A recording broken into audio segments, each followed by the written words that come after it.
Germany, May 1945.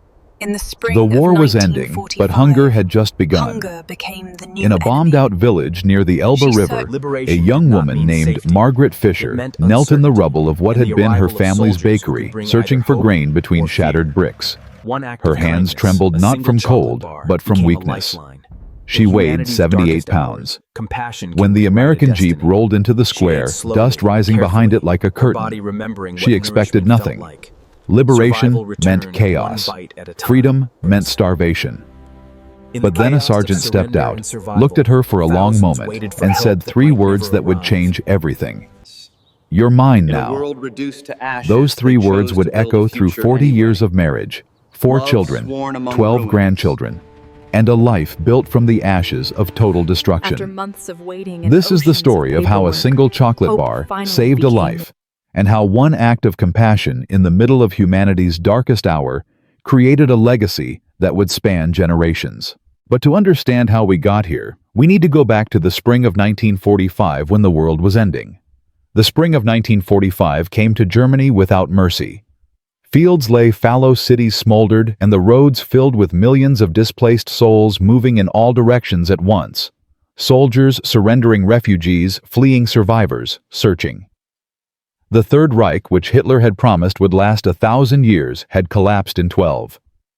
The Allied armies rolled across Germany like an unstoppable tide, crushing the last pockets of resistance, liberating concentration camps, and occupying a nation that had been bombed into submission.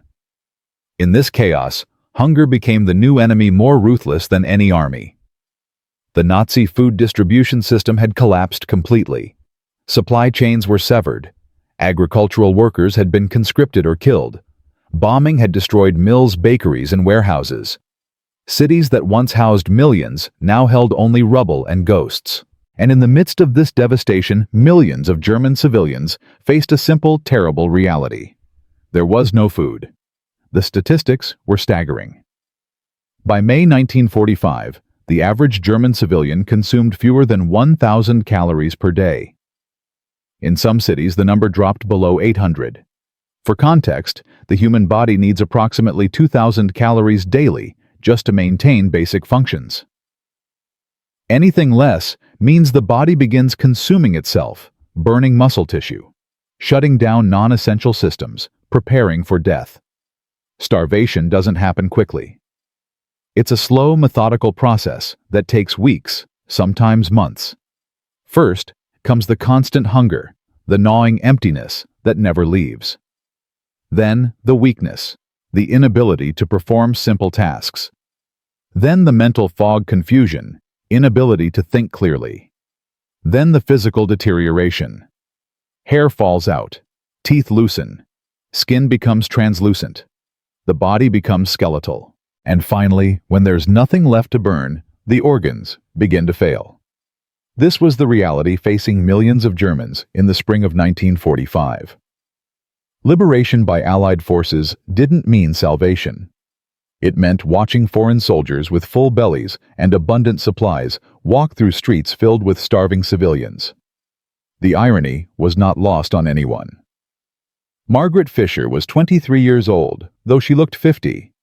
Before the war, she had been a school teacher in the small town of Torgau, 40 miles northeast of Leipzig. Her father had run the town bakery for 30 years. Her mother had taught piano lessons in their parlor overlooking the Elbe River. Her younger brother Klaus had been conscripted in 1943 and died at Stalingrad. The family never recovered. The bakery, which had fed the town for 3 decades, became a military supply point. The Nazis didn't ask. They took. Her father continued working baking bread for German soldiers, watching his flour supplies dwindle, knowing each loaf he made went to sustain a war machine that had already consumed his son. In February 1945, Allied bombers targeting the military installation hit the bakery instead. The building collapsed in seconds. Her father, working in the basement, died instantly, not from the explosion, but from a massive heart attack as the walls came down around him. They found him 3 days later, sitting upright against the cellar wall, his hand still clutching a sack of flour. Her mother survived the bombing, but didn't survive the grief. She simply stopped eating. Day by day, meal by meal, she faded away. Margaret would prepare what little food they had: potato soup made from peelings, bread made from sawdust and grain sweepings. Her mother would stare at it, shake her head, and turn away. By March, she was gone, her body so light that Margaret could carry her to the cemetery alone. At 23, Margaret Fischer found herself completely alone in a town that no longer existed, surrounded by rubble and the constant sound of artillery growing closer. The Americans arrived on April 25th. She remembered the date because it was her mother's birthday. The fighting was brief. The remaining German defenders, mostly old men and boys with outdated rifles and no ammunition, surrendered within hours. White sheets hung from windows. The sound of gunfire stopped. And then the occupation began. Jeeps rolled through streets lined with broken buildings. Soldiers set up checkpoints. Military police began registering civilians, documenting who had survived, who had been Nazi party members, who needed to be detained for questioning. Margaret had hidden in the bakery cellar for 3 days after the Americans came, not from fear of violence. American soldiers, she had heard, were relatively disciplined, but from exhaustion. She had nothing left. No family, no home, no food, no future. The cellar walls still smelled of flour and yeast, phantom scents from another lifetime, memories of when her father would wake at 3 in the morning to start the ovens, when the town would fill with the smell of fresh bread, when life was normal. She survived on rainwater collected in a tin bucket and 3 potatoes she had buried in ash before the bombing. 3 potatoes in 3 days. Her body, already skeletal, began shutting down. She could feel it happening. The weakness spreading through her limbs. The mental fog making it hard to think. The acceptance that death was coming, and perhaps that was fine. Perhaps it was time. On the 4th day, something changed. Maybe it was survival instinct. Maybe it was the memory of her mother's passive surrender to death and a desperate determination not to follow the same path. Maybe it was simply the warm spring sunlight filtering through the cellar stairs. Whatever the reason, Margaret Fischer climbed the stairs into daylight. The sunlight blinded her. She stood at the top of the cellar steps, one hand shielding her eyes, looking at a world transformed. The square was unrecognizable. Rubble had been pushed to the sides. American trucks lined the street. Soldiers moved with purpose, setting up tents, unloading supplies, speaking in their sharp foreign English. Everything moved fast. Americans did everything fast. They walked fast, talked fast, worked fast. It was disorienting after years of German military rigidity and the slow collapse of the final war months. She stood there swaying slightly, her dress hanging on her like fabric on wire. Her hair, once thick and dark, had grown brittle and dull. Her reflection in a broken window showed a stranger, hollow-eyed and gray, a ghost wearing clothes. And that's when she saw him. Sergeant William James Barker, of the 69th Infantry Division, 3rd Army. 31 years old. From a small farm outside Tulsa, Oklahoma. He had landed at Utah Beach 11 months earlier, June 1944, and fought his way across France through the Ardennes during the Battle of the Bulge across the Rhine River into Germany. He had seen towns like this before, dozens of them, bombed, burned, emptied of life. The pattern was always the same: ruins, survivors, displaced persons, and an overwhelming sense that civilization had committed suicide. But something about the woman in the square stopped him. She was kneeling in the rubble, digging with her bare hands, not frantically, but methodically, as if performing a ritual. Her movements were slow, careful, deliberate. She would lift a brick, examine the ground beneath it, sweep away dust with her fingers, then move to the next brick. She was searching for something. He watched her for a full minute before walking over. His combat boots crunched on broken masonry. She didn't look up, didn't react to his approach. She just kept digging. "What are you looking for?" he asked in English. She looked up. Her eyes were pale blue, startling in her thin face, the only part of her that still seemed alive. She didn't understand the words, but she understood the tone. Not hostile, not threatening, just curious. She held up a handful of dust and grain mixed together, showed it to him like evidence of something important, then let it fall through her fingers. The dust caught the sunlight as it fell. A few grains of wheat remained in her palm. Maybe 20 grains. Not enough to make a single biscuit. William understood immediately. He had grown up on a farm during the Dust Bowl of the 1930s, when drought turned the Great Plains into a wasteland. He remembered his mother sweeping dust out of the house every morning. Dust in the food, dust in the water, dust in their lungs. He remembered neighbors abandoning their farms, loading everything they owned into trucks and heading west. He remembered his father standing in a ruined wheat field, watching the topsoil blow away like smoke, saying nothing, because there was nothing to say. He knew what hunger looked like. Real hunger. The kind that turns people into ghosts. He reached into his jacket and pulled out a D-ration chocolate bar. Standard issue for American soldiers. 4 ounces of compressed chocolate oats and skim milk powder. The military called it the Logan bar after its inventor. Soldiers complained it tasted like dirt mixed with sugar, that it was designed to be barely palatable so troops wouldn't eat their emergency rations too quickly. But it was food. Real food. Approximately 600 calories per bar. He held it out to her. Margaret stared at the chocolate bar. She had not seen real food in weeks. Her hands remained at her sides. This was a trick. It had to be. German propaganda had spent years telling them Americans were savages, that occupation would mean brutality and theft, that American soldiers would rape and murder their way across Germany. Why would a soldier give her food? What would he want in return? William saw the fear in her eyes. He had seen it before in other liberated towns. The propaganda worked both ways. Germans feared Americans. Americans feared Germans. Everyone had been taught to hate everyone. He stepped closer, knelt down beside her in the rubble. He unwrapped the chocolate, broke off a piece, and ate it himself.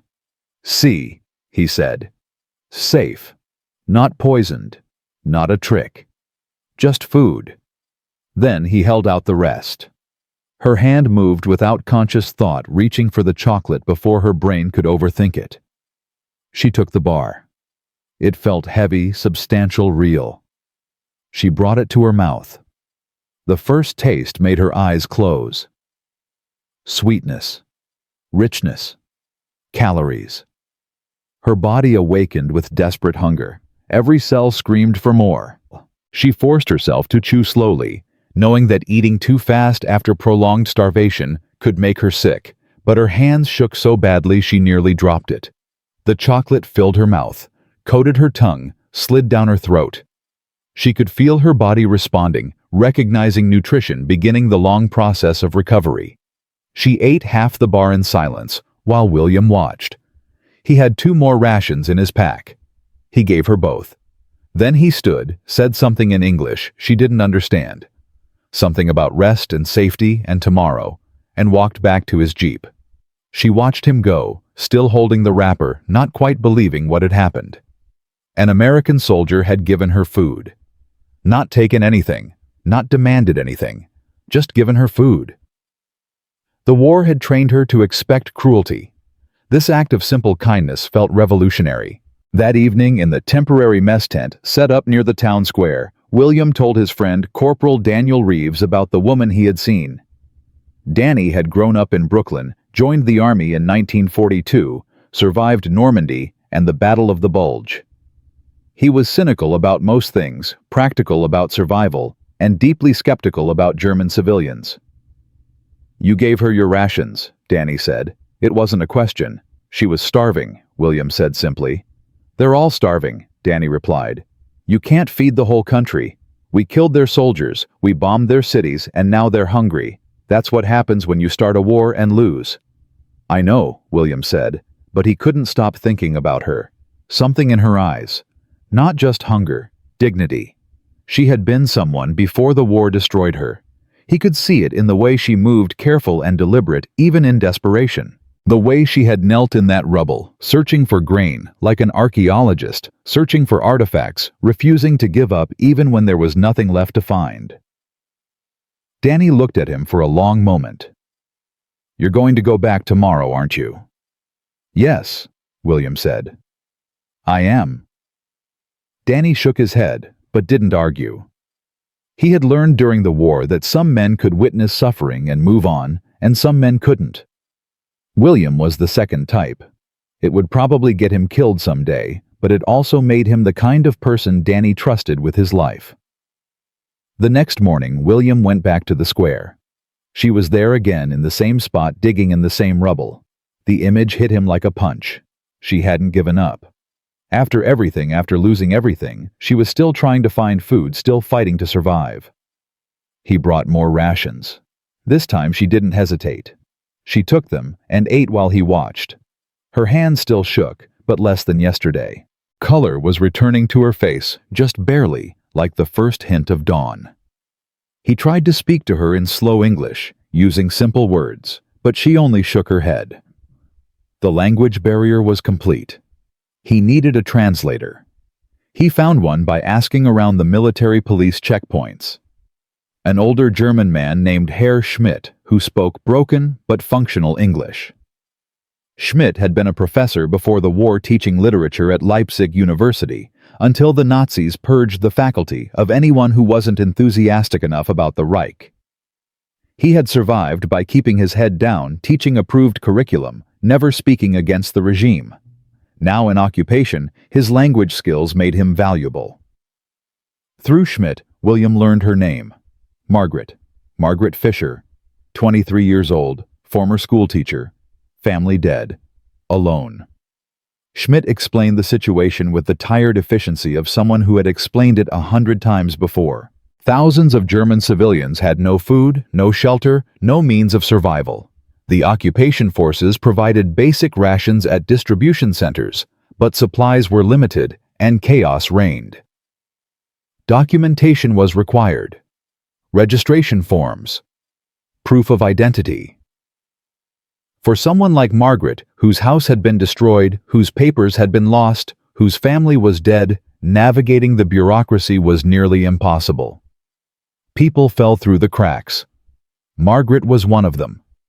William made a decision that afternoon that would have gotten him court-martialed if his commanding officer had known. He started bringing Margaret food every day. Not just rations. Real food from the army mess. Bread, eggs, sometimes soup in a thermos. Items that wouldn't be missed from the abundant American supplies, but would mean life or death for a starving woman. He would find her in the square, sit with her while she ate, then leave. No expectations, no demands, just food. She began to gain weight. Slowly, very slowly. Her cheeks filled out slightly. Color returned to her face. The skeletal appearance faded. But more than physical recovery, something else was happening. She started to trust. This American soldier kept coming back, kept bringing food, never asked for anything in return, never touched her inappropriately, never threatened her, just helped. The concept was so foreign after years of Nazi ideology about strength and weakness, about racial superiority, and survival of the fittest, that it took her weeks to fully accept it. By the third week of May, she was strong enough to walk more than a few blocks without collapsing. William, on a rare afternoon off, showed her where the American supply depot had been set up. He introduced her to Red Cross workers distributing aid. He made sure she was registered for rations, navigated the bureaucracy on her behalf, used his status as an American soldier to cut through the red tape that had kept her trapped. He did all of this without fanfare, without expecting gratitude, without seeking recognition. One evening after he had walked her back to the cellar where she still lived, because there was nowhere else to go, she spoke to him in halting English. The interpreter Schmidt had been teaching her basic phrases, common words, simple grammar. Why, she asked. Why you help me? The question hung in the air between them. William was quiet for a long moment. The sun was setting behind the ruins of the town, painting everything gold and shadow. Long shadows stretched across rubble. Somewhere in the distance, a dog barked. The world was trying to be normal again, trying to pretend that everything hadn't just collapsed. He thought about his farm in Oklahoma, his mother's kitchen, the way she would feed anyone who showed up at their door during the Depression, hobos riding the rails, drifters looking for work, neighbors who had lost everything. His father would complain about wasting food they could barely afford to spare, but his mother never stopped. "Because people are hungry," she would say, as if that explained everything. "Because you needed help," William said finally to Margaret. It was the simplest answer, the truest answer. But for Margaret Fischer, who had spent years in a country that valued strength above compassion, that celebrated cruelty as necessity, that had built death camps and started a war that killed 60 million people, that answer was revolutionary. She looked at this American soldier, this man from Oklahoma, who had grown up on a farm and somehow retained his humanity through 11 months of combat, and felt something shift inside her. Hope. Fragile and terrifying, but hope nonetheless. "What happens when you leave?" she asked in careful English. "I don't know," William admitted. "But we'll figure it out." That promise made in broken English in the ruins of a German town was the beginning of everything, but neither of them knew yet how complicated keeping that promise would become, or how many obstacles would stand between a German woman and an American soldier building a life together. The summer of 1945 was coming, and with it would come decisions that would determine whether this fragile connection could survive the bureaucracy, prejudice, and distance that threatened to tear it apart. When we left off, Sergeant William Barker had just made an insane promise to Margaret Fischer. "Come with me to America." 3 words that sounded simple, but required navigating a bureaucratic nightmare that had defeated thousands of couples before them. The U.S. military had strict regulations about fraternization with enemy nationals. Marriage was theoretically possible, but the paperwork could take months or years, and time was running out. William's unit had orders to ship out in 3 weeks. If Margaret couldn't leave with him, she would be alone again in a devastated country with no family, no home, and no guarantee she would ever see him again. The failure rate for these wartime marriages was staggering. Of the estimated 100,000 relationships between American soldiers and German women in 1945, fewer than 15,000 resulted in successful immigration. The rest ended in separation, broken promises, and women left behind. William and Margaret were about to learn why those numbers were so brutal. And this is when everything became infinitely more complicated. The enemy wasn't the German army anymore. The war was over. The new enemy was bureaucracy, and it was more ruthless than any Wehrmacht division. William began his investigation the morning after proposing. His first stop was the company chaplain, Captain Robert Morrison, a Methodist minister from Michigan, who had performed dozens of marriages between American soldiers and European women. Morrison was sympathetic but honest. "The regulations are clear," he told William. "Marriage to a German national requires approval from your commanding officer, a background investigation of the bride proof. She's not a security risk. Medical examinations for both parties, and completion of Form WAC 14 through military channels." "How long does that take?" William asked. 3 to 6 months if everything goes smoothly," Morrison said. "And it never goes smoothly."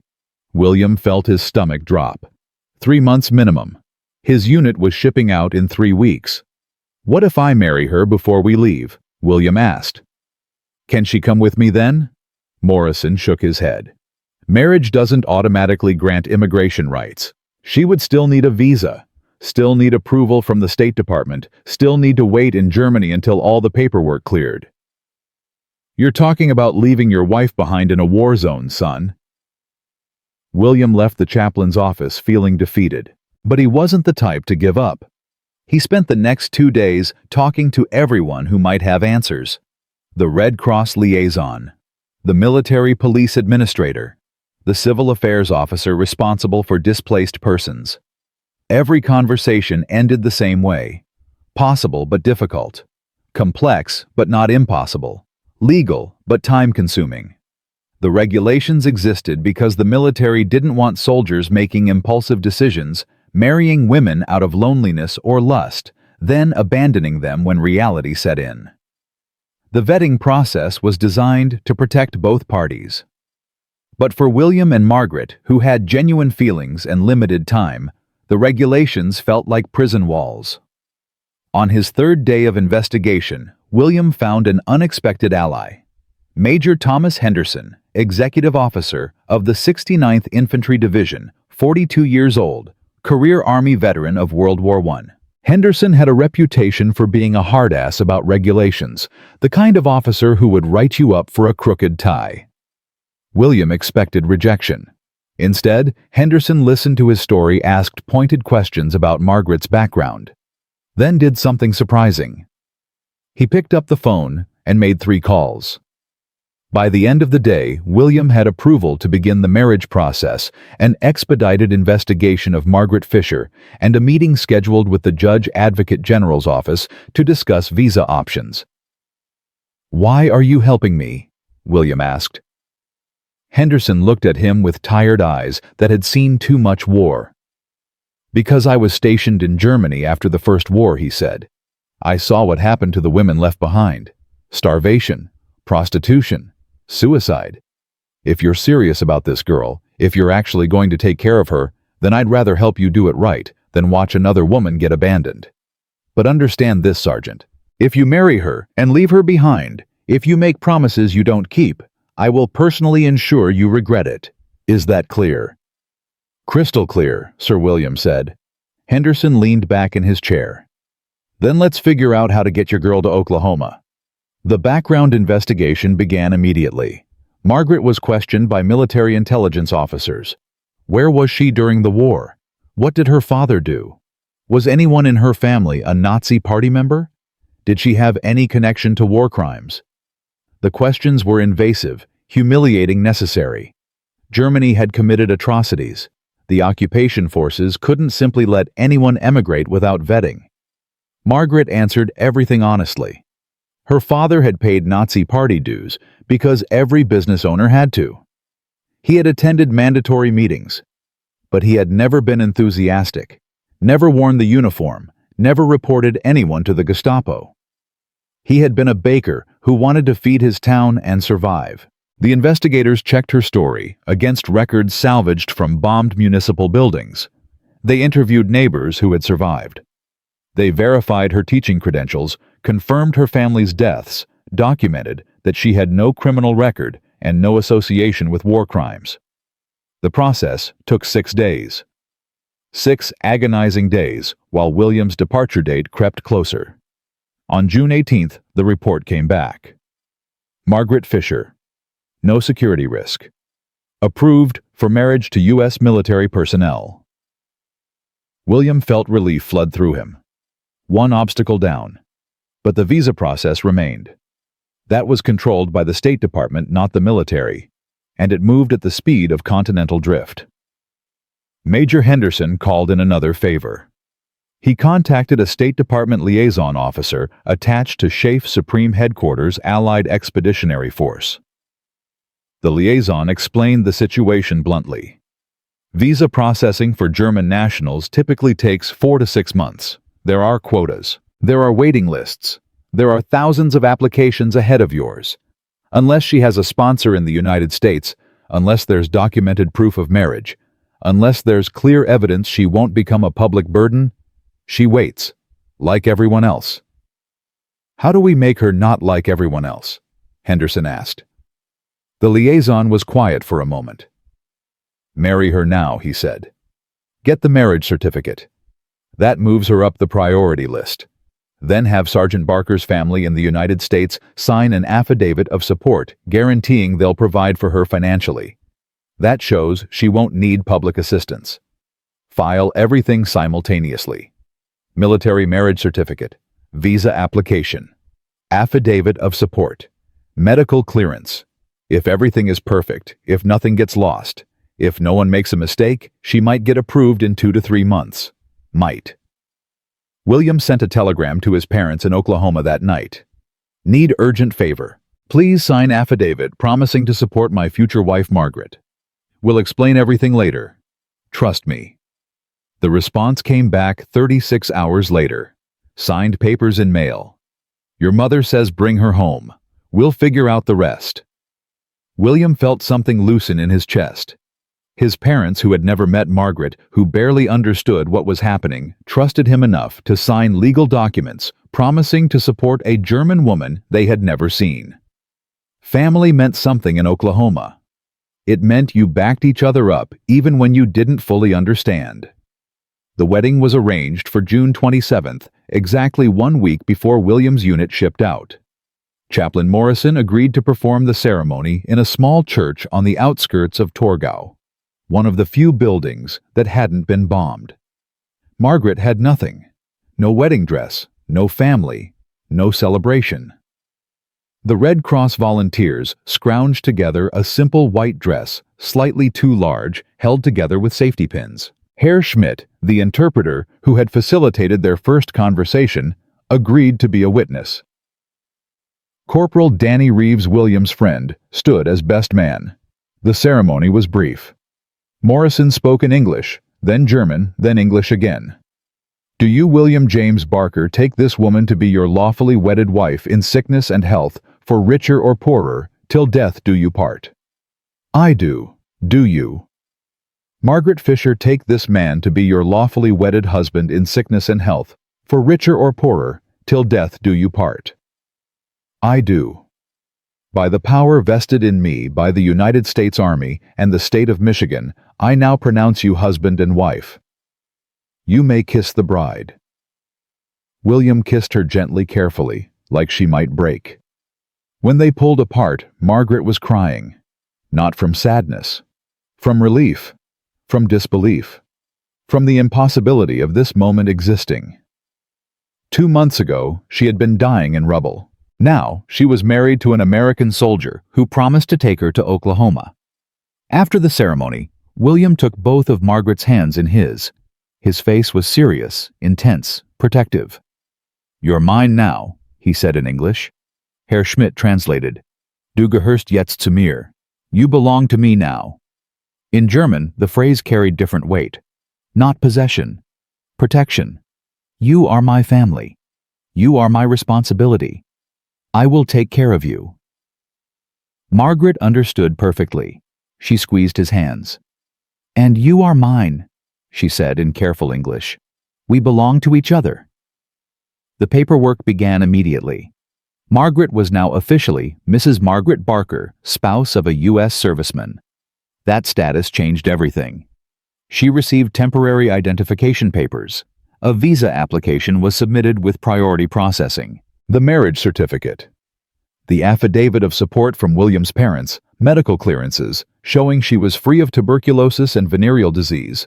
All of it went into a massive bureaucratic machine that ground slowly forward. But William's unit received final orders. Departure July 4th. Destination France.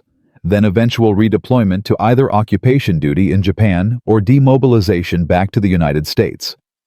William would be leaving. Margaret would stay behind. They had 6 days of marriage before separation. 6 days to build a foundation that would have to last months of uncertainty. William spent those 6 days ensuring Margaret would survive without him. He found her a room in a partially repaired boarding house run by a widow named Frau Hoffman, who needed the rent money. He registered her with the American Civil Affairs Office so she would receive food rations. He introduced her to every Red Cross worker, every military administrator, every person who might be able to help her if problems arose. He gave her money. All of his saved pay from 11 months of combat.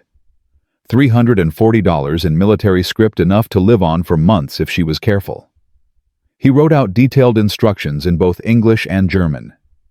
Who to contact if the visa was delayed, where to go if she needed medical help, how to reach him through military mail. He made her memorize his parents' address in Oklahoma. If anything happens to me, he said, write to them. They'll help you. Nothing will happen to you, Margaret said fiercely. You survived the whole war. You will survive going home. He smiled at her faith. Their last night together, they lay awake in her small room talking in a mixture of English and German, planning a future that felt impossibly distant. "What is Oklahoma like?" she asked. "Flat," he said. "Endless. You can see forever in every direction. The sky is so big it makes you feel small. In summer, the heat makes the air shimmer. In winter, the wind cuts through everything. It's not gentle like Germany, it's harsh. But it's beautiful in its own way." "I want to see it," Margaret said. "I want to see your sky." The morning of July 4th came too quickly. William's unit assembled for departure at dawn. Trucks lined the road, engines running, soldiers loading equipment with the efficient speed of men who had done this 100 times. Margaret stood by the convoy assembly point wearing the same white dress from their wedding. She had washed it carefully, ironed it with a borrowed iron heated on a wood stove, wanted to look her best for goodbye. William had 90 seconds. That's all the time his sergeant would allow. He held her face in his hands, memorized every detail. The pale blue eyes. The dark hair growing back thicker now that she was eating regularly. The small scar on her left cheek from childhood. The way her mouth trembled when she tried not to cry. "I love you," he said. He had never said it before.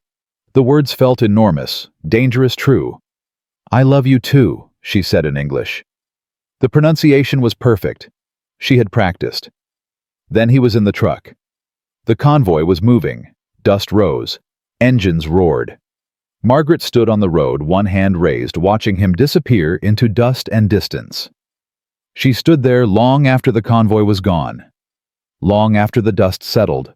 Long after the sound of engines faded. Then she walked back to her room and began the hardest part. Waiting. Summer became autumn. Autumn became winter. The visa process crawled forward with agonizing slowness. Forms were lost. Interviews were rescheduled. Background checks were delayed. Her status as a German national, even as the wife of an American soldier, meant additional scrutiny. Every detail of her life was investigated again. Had her father really been non-political? Had she ever expressed Nazi sympathies? Were there any reasons to deny her entry to the United States? The investigators were thorough and suspicious. But Margaret was patient and honest. She worked as a translator for the American Occupation Administration, earning money, improving her English, staying busy. She wrote to William every week. Long letters describing her days, her progress with the paperwork, her dreams of Oklahoma. His letters came back irregularly. Mail from America was slow. Sometimes 3 letters would arrive at once. Sometimes weeks would pass with nothing. But when they came, she read them dozens of times, memorizing every word. He described his journey home, the ship across the Atlantic, the train from New York to Oklahoma, the farm looking exactly like he remembered, his parents excited to meet her, his father still skeptical but willing, his mother already treating her like a daughter. He sent photographs, the farmhouse, the barn, fields of wheat. She kept them in a tin box and studied them at night, trying to imagine herself in those landscapes. Winter in Torgau was brutal. February brought news. Her visa was approved. She could immigrate to the United States. Travel arrangements would be made through military channels. Train to Bremerhaven. Ship to New York. Train to Oklahoma. She cried when she read the approval letter. Deep, shaking sobs of relief and terror. She was leaving. Actually leaving. March 1946. The ship crossed the Atlantic in 12 days. Margaret was sick for most of the voyage, but she didn't care. She was moving toward something. Toward William. Toward life. New York Harbor appeared through morning fog. The Statue of Liberty rose like a promise. Ellis Island processed her with bureaucratic efficiency. Mrs. William Barker, permanent resident, destination Oklahoma. William met her at the Tulsa train station on March 15, 1946. 10 months since they had said goodbye. He looked different in civilian clothes, thinner, older. But when he saw her step off the train, his face broke into a smile that erased those 10 months. They stood on the platform, confirming each other was real. Then he pulled her into his arms. "You made it," he whispered. "You actually made it." "I promised I would wait," she said. "I promised I would stay strong." The drive to the farm took an hour. Dirt roads the color of rust. Fields of winter wheat just starting to green. The sky was enormous, cloudless, impossibly blue. Margaret had never seen so much open space. The farmhouse looked exactly like the photographs.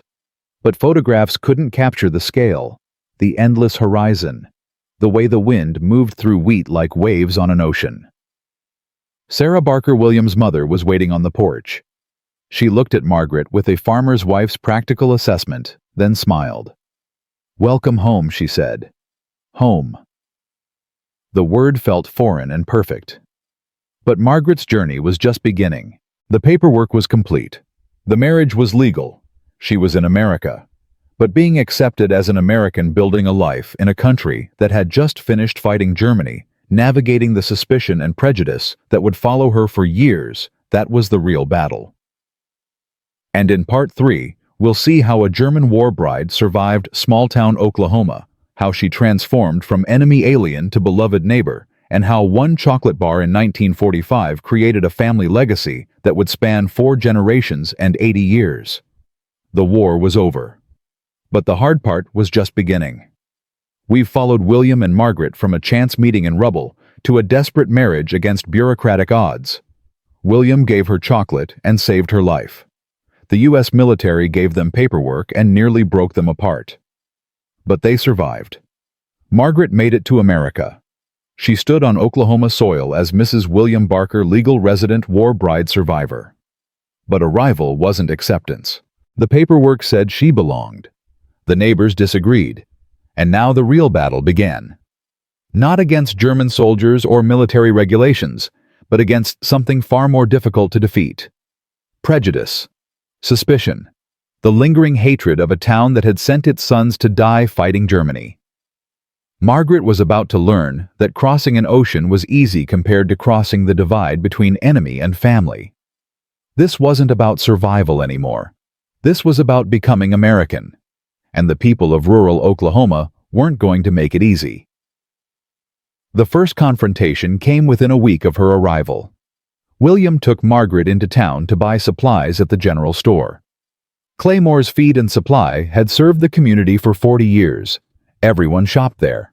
It was where farmers gathered to discuss weather and wheat prices, where women bought fabric and flour, where the town conducted its informal business. Margaret walked in wearing a simple dress Sarah had lent her, her English now functional if accented. She stood close to William while he ordered supplies. The store went quiet. Conversations stopped mid-sentence. People stared. An older woman near the counter, Mrs. Dorothy Chen, whose son had died at Normandy, made a disgusted sound. "You brought a German here," she said loudly. "To our store." William's jaw tightened. "This is my wife, Margaret," he said calmly. "We just need to pick up some seed and supplies." "I don't serve Nazis," the store owner said. His name was Frank Claymore, 58 years old, veteran of World War I. His nephew had been killed in the Ardennes. "Get out." Margaret understood enough English to know what was happening. She felt her face burn with shame. William didn't move. "She's not a Nazi," he said. His voice was steel. "She's a schoolteacher whose family died in the bombing. She had nothing to do with the war." Claymore's face was red. "Every German had something to do with it. They started it. They killed our boys. Now you bring one here expecting us to smile and welcome her. She can starve for all I care." The store erupted in murmured agreement. Several people nodded. One man said something about sending her back where she came from. Margaret felt the walls closing in. This was worse than starvation. Worse than bombs. This was being hated for simply existing. Then Sarah Barker pushed through the crowd. William's mother, 60 years old, 5 feet 2 inches of Oklahoma steel. She walked straight to the counter and looked Frank Claymore in the eye. "This is my daughter-in-law," Sarah said quietly. "She is family. My son fought for 3 years so people could be free, including the freedom to start over. If you won't serve her, you won't serve any of us. We'll take our business to Morrison's in the next county. The Barker family had farmed this land for 40 years. They were good customers. Claymore hesitated. Other families would follow the Barkers. He couldn't afford to lose that business. He looked at Margaret with pure hatred, but stepped back. "Fine," he muttered. "But she stays quiet, and she stays out of my way." They bought their supplies in tense silence. Margaret kept her eyes down. When they left, she was shaking. "I am sorry," she said to William in the truck. "I am sorry I caused trouble." "You didn't cause anything," William said fiercely. "They're wrong. They'll learn." But he wasn't sure he believed it. The hostility continued for months. Some neighbors were kind. Most were cold. A few were openly hostile. At church, women whispered when Margaret walked by.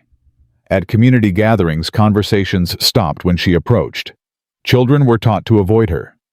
Parents didn't want their kids playing with the German woman's future children. The local pastor, Reverend Thomas Whitfield, visited the farm in April. He sat in the parlor and asked Margaret pointed questions about her faith. Had she been baptized Lutheran? Did she understand Baptist theology? Could she really claim to be Christian after what Germany had done to the Jews? Margaret answered in careful English, explaining she had known nothing about the camps, that her town had been small and isolated, that learning the truth had horrified her.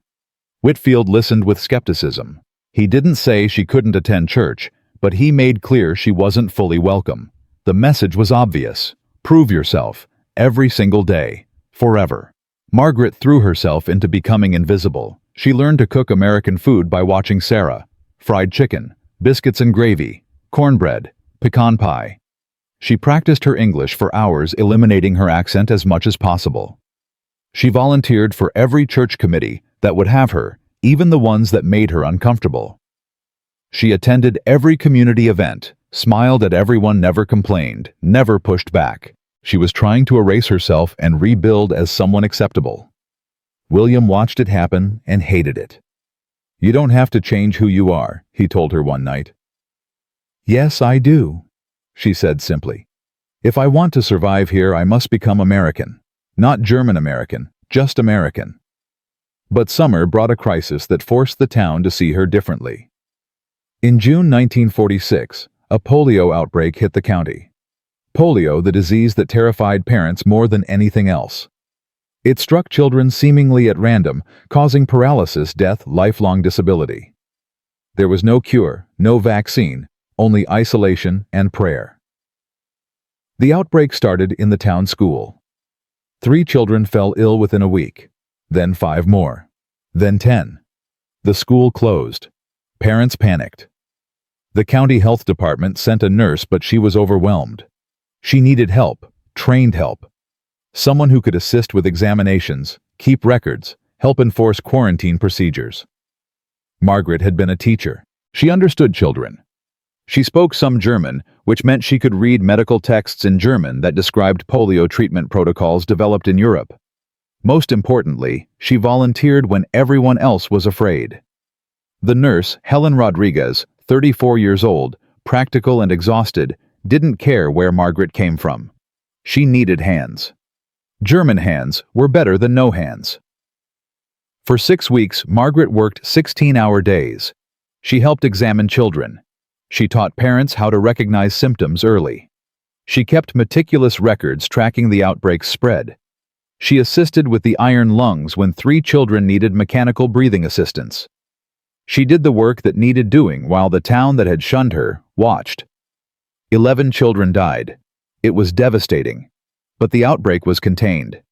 It didn't spread beyond the county. And when it was over, Helen Rodriguez wrote a letter to the local newspaper praising Margaret's work. "Without Mrs.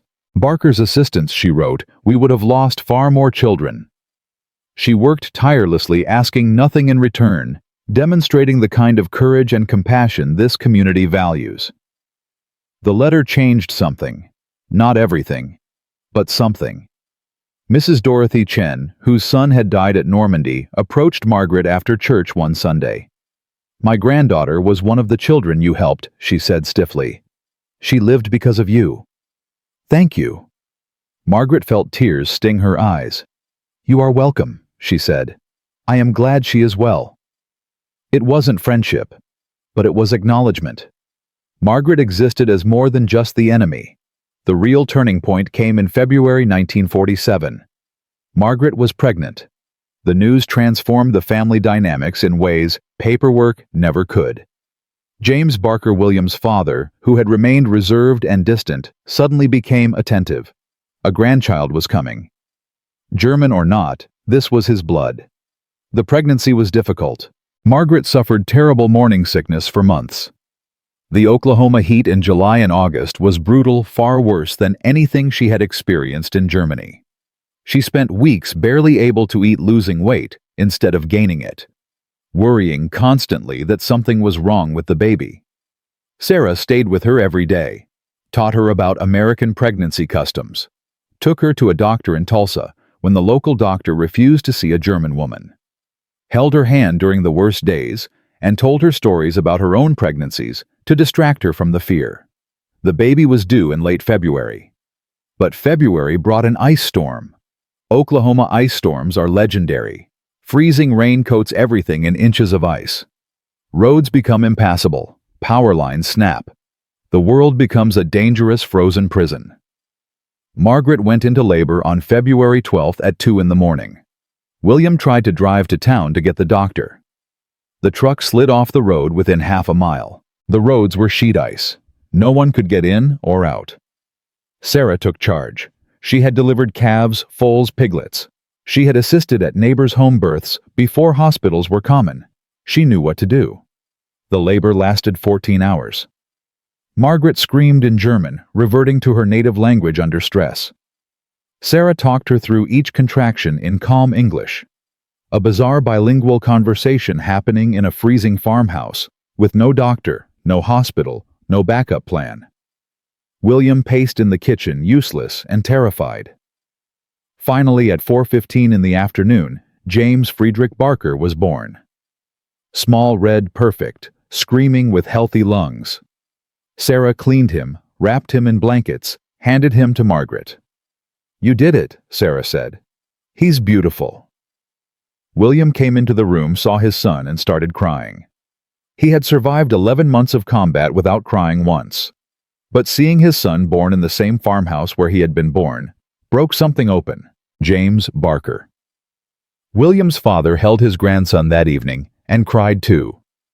It was the first time William had seen his father cry. All his skepticism, all his reservation, all his distance melted. This was his grandchild. Nothing else mattered. Not Germany, not the war, not prejudice. Just family. The town's attitude shifted after James was born. Margaret wasn't just the German war bride anymore. She was Mrs. Barker Williams' wife, mother of the Barker grandchild. People still whispered. Some still disapproved. But a baby made things real in a way marriage certificates hadn't. Babies were innocent. They deserved community support. And Margaret came with the baby.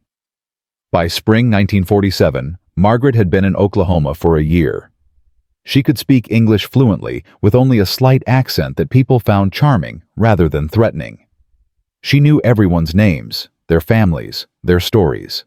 She baked pies for church fundraisers using her mother's German recipes, adapted with American ingredients. She volunteered at the school where she had once taught in Germany.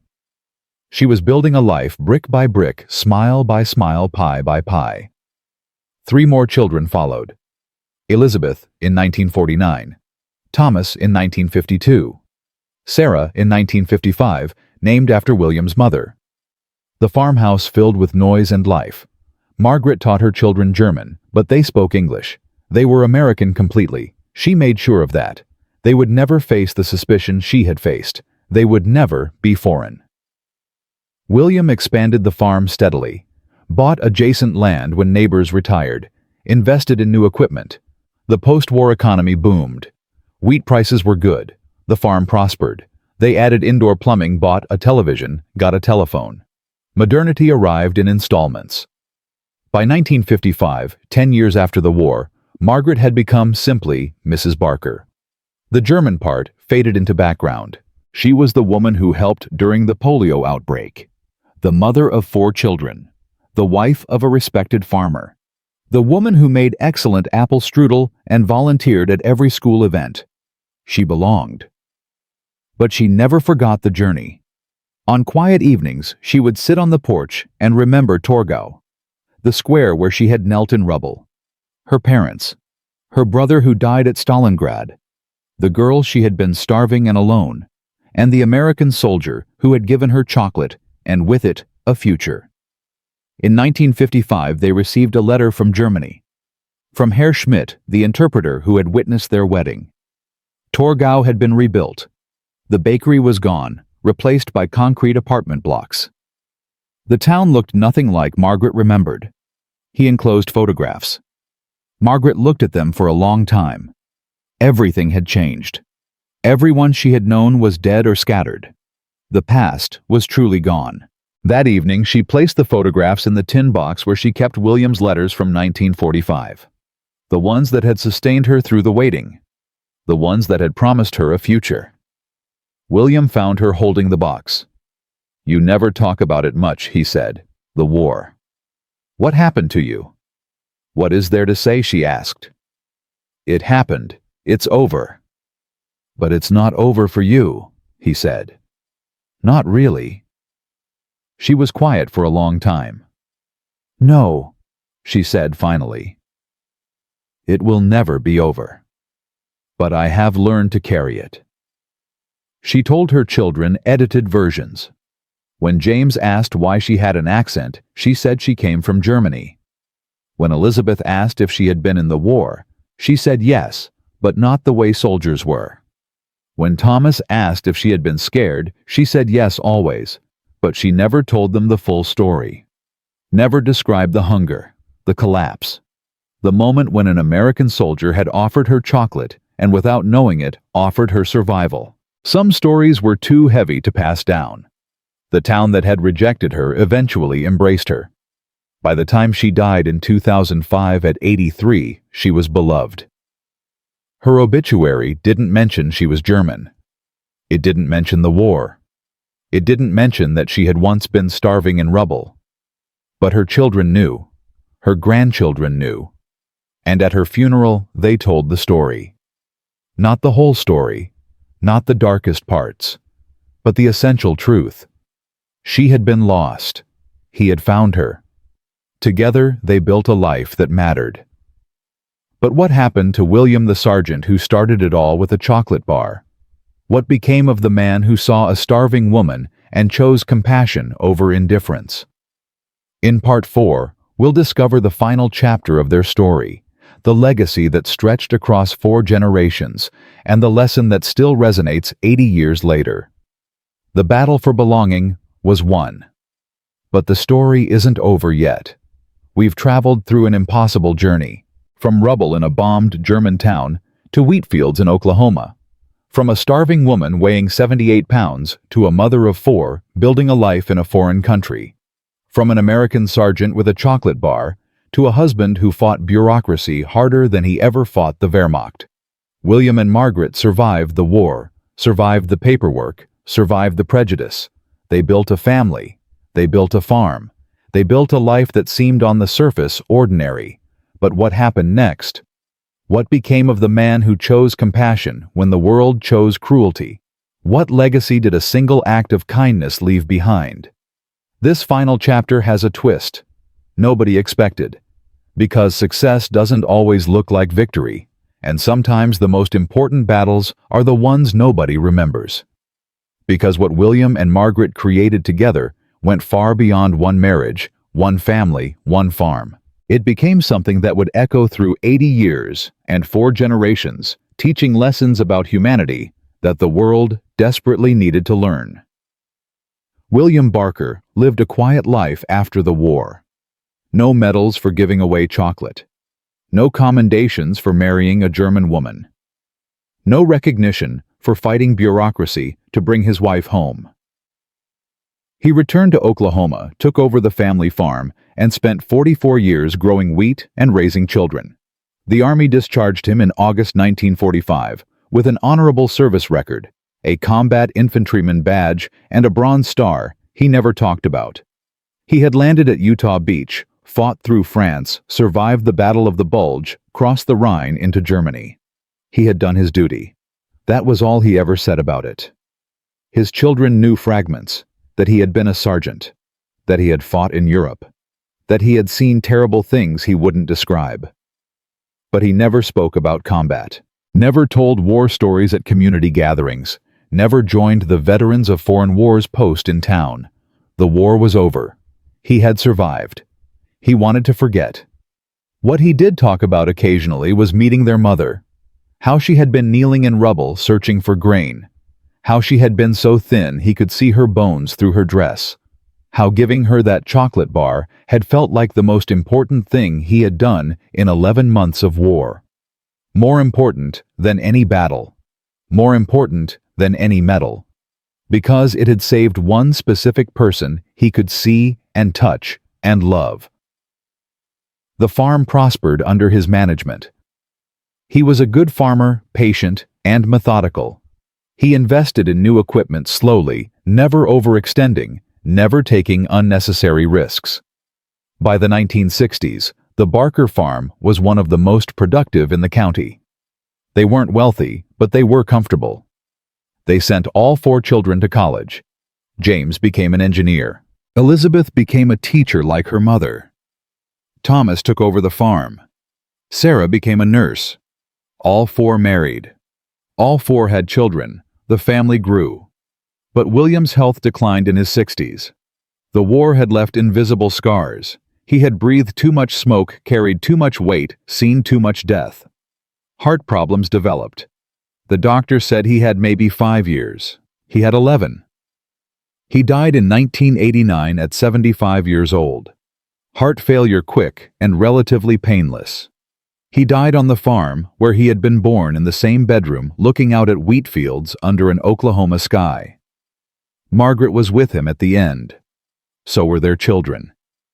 His last words were in German, learned imperfectly over 44 years of marriage. Ich liebe dich. I love you. Margaret held his hand until he stopped breathing. Then she sat with him for an hour, remembering everything. The square in Torgau, the chocolate bar, the 3 words that had changed everything. You're mine now. He had kept that promise for 44 years. Margaret lived 16 more years without him. She stayed on the farm, though Thomas ran it now. She spent her days gardening, reading, visiting her children and grandchildren. She volunteered at the local library. She taught conversational German to high school students who wanted to learn. She baked her mother's recipes and taught them to her granddaughters. She was beloved in the community by then. The German war bride who had once been shunned was now an honored elder. People asked her to speak at schools about her experiences. She always declined. The memories were too heavy, too private. But in 1995, for the 50th anniversary of the war's end, she agreed to one interview with the local newspaper. The reporter asked her what she remembered most about the war. She was quiet for a long time. Then she said, "I remember being so hungry I couldn't think. I remember digging in rubble for grain that wasn't there. I remember believing I would die and not caring anymore. And then I remember an American soldier giving me chocolate. That's what I remember. Not the battles, not the bombing, not the politics. Just kindness when I had given up hope." The reporter asked if she had ever regretted coming to America. Margaret looked out the window at Oklahoma fields stretching to the horizon. "I regretted nothing," she said. "This became my home. These people became my family. My husband gave me a life I never thought I would have. How could I regret that?" She died in 2005 at 83 years old. Spring. The wheat was just starting to green. She died in the same farmhouse where she had first arrived 60 years earlier, surrounded by children, grandchildren, great-grandchildren. Her obituary in the local paper was brief. Margaret Barker, beloved wife. Mother, grandmother preceded in death by husband. William Barker survived by 4 children, 12 grandchildren, 7 great-grandchildren. Services at First Baptist Church. Donations to the local food bank in lieu of flowers. It didn't mention she was German. It didn't mention the war. It didn't mention she had once been starving in rubble. But her family knew, and they told the story at her funeral. The legacy of William and Margaret Barker wasn't measured in medals or monuments. It was measured in lives. 4 children, 12 grandchildren, 7 great-grandchildren by the time Margaret died. By 2025, 80 years after William gave Margaret that chocolate bar, the family has grown to over 40 descendants. Engineers, teachers, farmers, nurses, soldiers, artists. They live across America. Oklahoma, California, Texas, New York. They married into other families, creating connections, building communities. One of Margaret's great-granddaughters, Emma Barker, joined the Army in 2018. She deployed to Germany as part of NATO forces. While stationed there, she visited Torgau. The town had been rebuilt completely after German reunification. Nothing remained from 1945. The square, where Margaret had knelt, was now a pedestrian shopping area. The bakery site was a clothing store. But Emma stood there anyway, thinking about her great-grandmother searching for grain in rubble, about her great-grandfather stopping to help. She posted a photo on social media with the caption, "80 years ago. In this spot, my great-grandfather gave my great-grandmother a chocolate bar and saved her life. Now I'm here as a soldier protecting the peace they fought for." Funny how history works. The post went viral. Over 1 million people shared it. The story of William and Margaret Barker spread across the internet, picked up by news outlets, discussed on military forums, turned into countless articles about kindness during war. People were hungry for stories of humanity in the midst of atrocity. The comments were revealing. Veterans wrote about similar acts of compassion they had witnessed or performed. Descendants of war brides shared their family stories. People from Germany wrote about their own relatives who had survived because of American soldier kindness. One comment stood out. It was from a man named Klaus Fischer living in Berlin. He had researched his family tree and discovered his great-uncle had been named Klaus Fischer, died at Stalingrad in 1943. His great-aunt had been named Margaret Fischer, emigrated to America in 1946. He had never known what happened to her. For 70 years his family thought she had died in the bombing. They had no idea she had survived, married, built a life in Oklahoma. The internet reconnected family separated by 80 years of silence. Klaus visited Oklahoma in 2019. He met Margaret's children, now in their 70s. They shared photographs, letters, stories. They discovered they were cousins. The war had torn the family apart. The internet brought them back together. But the real lesson of William and Margaret's story wasn't about technology or family reunions. It was about choice. In May 1945, William Barker had a choice: walk past the starving woman, stay safe, stay uninvolved, avoid complications. Most soldiers made that choice. They had their own problems, their own trauma, their own desire to survive and go home. William chose differently. He stopped. He looked at Margaret as a person, not as an enemy national. He gave her food when he had no obligation to do so. He helped her navigate bureaucracy when it would have been easier to leave. He married her despite regulations and prejudice. He brought her to America and defended her against a hostile community. Every single one of those choices was difficult. Every single one carried risk. And every single one created ripples that spread across 80 years. Margaret had choices too. She could have given up in that rubble, could have accepted death as inevitable, could have refused help from an enemy soldier out of pride or fear, could have stayed in Germany where language and culture were familiar, could have returned to Germany when the prejudice in Oklahoma became unbearable. She chose to survive, chose to trust, chose to adapt, chose to become American without erasing who she had been, chose to build something new instead of mourning what was lost. Those choices created a family. That family created more families. Those families contributed to their communities. Teachers who educated thousands of students, nurses who saved lives, farmers who fed people, engineers who built things, soldiers who served. The impact compounds across generations in ways impossible to calculate. But here's what we know for certain: that one chocolate bar in May 1945 led to 43 descendants by 2025. Those descendants have their own children, their own careers, their own contributions. The mathematics of compassion are staggering. One act of kindness multiplies across time in ways the original actor never sees. William never knew he would have 7 great-grandchildren. Margaret never met most of her great-grandchildren. But their choices in 1945 created possibilities that continue to unfold. There's one final detail most people don't know. In 2018, a researcher at the National World War II Museum in New Orleans discovered something in archived military records. Sergeant William James Barker had been recommended for the Medal of Honor in December 1944 during the Battle of the Bulge. He had single-handedly held a position against German attack, allowing his unit to retreat safely. He had killed or wounded an estimated 17 enemy soldiers. He had been wounded himself, but refused evacuation until his men were safe. His commanding officer submitted the paperwork, but it was lost in the chaos of the Ardennes offensive.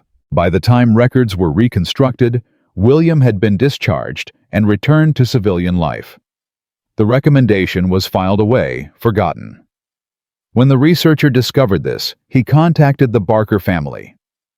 Did they want to petition the Army to review the case, possibly award the medal posthumously? The family discussed it. Then they declined. Their father never wanted recognition for killing. He never talked about combat. He never sought glory. What he had been proud of, what he had talked about, was saving one woman in a ruined town, giving her chocolate, bringing her home, building a life together. That was his medal. The family asked instead that the museum include William and Margaret's story in their collection, not as a military achievement, as a human one. The museum agreed. In 2020, the National World War II Museum opened an exhibit called Small Acts Lasting Peace, featuring stories of compassion during war. William and Margaret's story is the centerpiece. Visitors can see the tin box Margaret kept with William's letters, one of William's uniform buttons, a photograph of them on their wedding day in that small church in Torgau. The description reads, "In the midst of total war, small acts of human kindness created futures that would otherwise never exist." This is one of those stories. Over 2 million people have visited the exhibit. The museum reports it's one of the most photographed displays.